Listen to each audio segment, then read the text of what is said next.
It's been another one of those, it's been quite the year this past weeks, but school has started, so it's quieter, and my reading has accelerated. The coffee, it's just been delicious. Unfortunately, the trees are still trying to do me in, and allergies have my head in a fog, which is resulting in some more random TTRPG thoughts. Let's roll it. Mornings. I tend to put these in the middle of my random thoughts, but this week it needs to be first. When I asked, can we not shoot people a couple weeks ago, after someone decided to shoot up a church with a bunch of children inside, that included even a person I find as reprehensible as Charlie Kirk. Now, we've got no actual facts about why he was assassinated, at least as far as when I was recording this and writing it. But in a lot of ways, the reason is irrelevant because the story has already spun away from the actual event in order to serve ideology. And frankly, that does include me because I am not exempt from ideological bonds. And my ideology leads me to point out the problem with violence, be it physical or political. Violence begets violence. See, the problem is that everyone who wields violence thinks that they just need to pummel a person or a people group or a movement once, and then they'll have learned their lesson, and that'll be the end of it.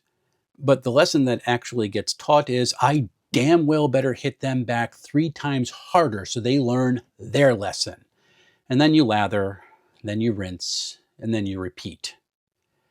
And don't get me wrong, there's no moral equivalency. Both sides are the same here in our current political landscape, because right now we have fascists in power and a cult of personality happy to cheer them on one side, and you've got frightened groups like women, immigrants, LGBTQ folks, and brown people on the other, who are watching people talk openly about removing their rights.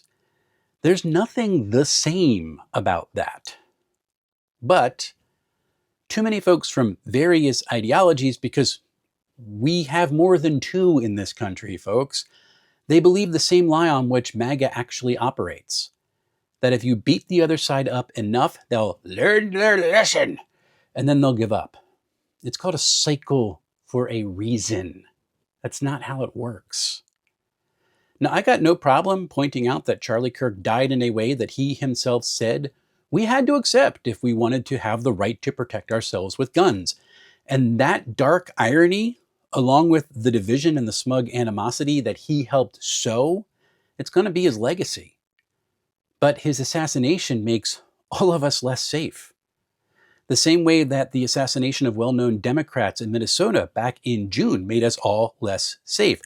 The same way January 6th and the pardoning of the January 6ers made us all less safe. For that matter, it's the same way the dehumanization of the other throughout our history has made us all less safe. Stop it. Okay, let's all have a bit of a palate cleanse after that. I'll give you something else to yell at me about. Because I can't stand things like summoning spells or reinforcements in battle scenes in D&D-like games. It just ends up being so tedious. Just more rolls over and over and over. And then I've got to track initiative and more hit points and whether or not a summoned creature has their own initiative or whether they go with the people who summoned them, and just, it takes so long. This is why I love how Cipher system handles groups of creatures. It treats them as a single entity for combat, and it just buffs them up a little bit from the base stats. So if I toss 16 creatures at a party, it feels weighty.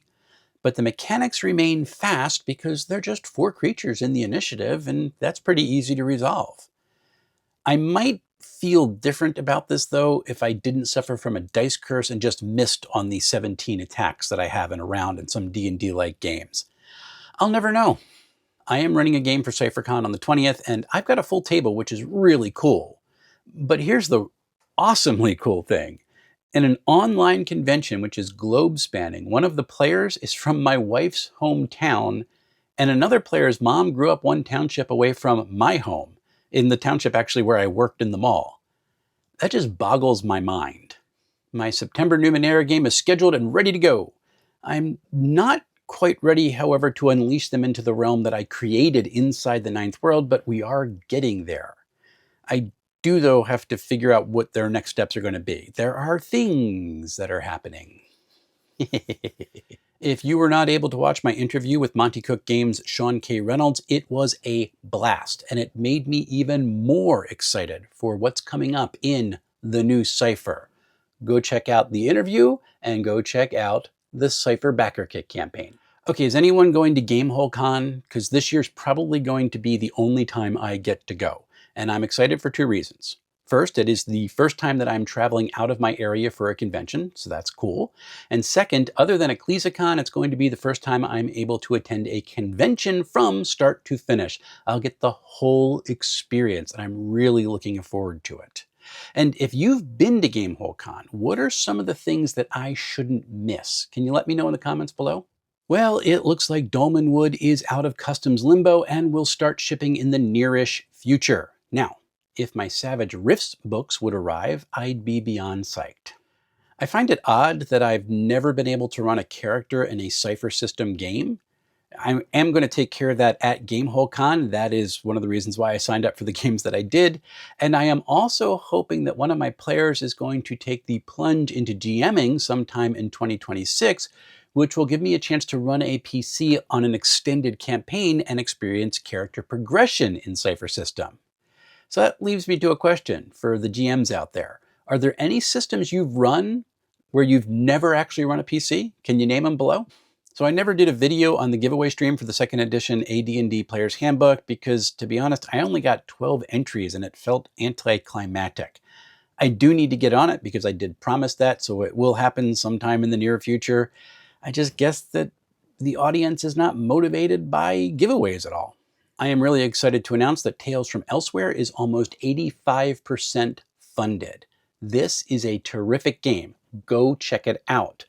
Also, I have to warn you, if you mention Wounds system anywhere on social media, you may just summon the game's creator, Peter Lang.